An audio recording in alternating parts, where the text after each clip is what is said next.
Hello friend, তোমরা সবাই কেমন আছো? আশা করি সবাই ভালো আছো। তো ফ্রেন্ড, আমি এখন করতেছি রান্না, ডিম বানাবো। তো ফ্রেন্ড, অনেকদিন পরে আমি ভিডিও বানাচ্ছি, রিলস তো বানাচ্ছি, এমনি ভিডিও বানাইনি। তো একটু চাপে পড়ে গেছি, তো তাই জন্য। তো চাপে বলতে আমার দিক দিয়ে চাপে একটা কথা কি বলতো গাইস, আমি হচ্ছে কদিন থেকে মানে সাইটের ওইদিকে ছিলাম তো। হ্যাঁ, আমি বসে বসে খালি ঘুরে বেড়াইছি। আর আমি ওটা বলতেছি না যে চাপে ছিলাম বলে তো ওটা কথা বললাম, আমি বললাম চাপে ছিলাম বলে তো আমি সাইটের মধ্যে ছিলাম, ওই জন্য ভিডিও আর তুমি সাইডের মধ্যে থাকো, তুমি কাজ করো, আমি তো কাজই করি। আর তোমাকে কাজের কথা বলো, আমি বললাম যে চাপে ছিলাম বলতে কি আমার মোবাইল ছিল না দেখে শুট করতে পারিনি।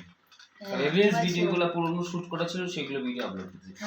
সমস্যা নেই, খালি আমি কিন্তু আল্লাহর কসম বলছি, সে মাইন্ড গরম হয়ে যাচ্ছে কিন্তু। তো আমারও না সেই মানে, তাই কিছু সমস্যা নেই, খালি খালি কাই মাই তোমার না করলে কি ভালো লাগে না সবসময়? তুমি বলো তো, এই সকাল থেকে ঘুম থেকে উঠো, ওই তখন থেকে শুরু হয় তোমার কাইমাই, বলো হয় কিনা? বলতে হ্যাঁ, আল্লাহর কসম বলো হ্যাঁ আমি কাইমাই করি না।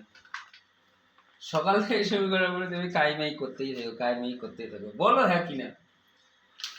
এইভাবে কান্না করতেছো। এটা ভিডিও যদি জালি তুই ভাইরাল হয়ে যাবে, সত্যি বলতেছি, এটা ভিডিও তো জালি তুমি ভাইরাল হয়ে যাবে। হে তোমার আমি কাঁদতেছি,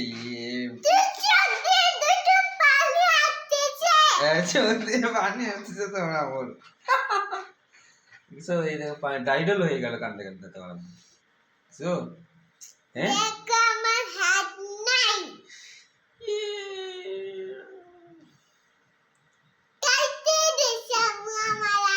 তোমার হাত কাইটে দিছি।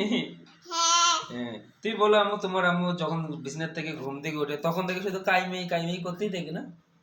হ্যাঁ, এ রিশু করো, এটা করো, ওটা করো, হ্যাঁ এরকম করতেই থাকে না?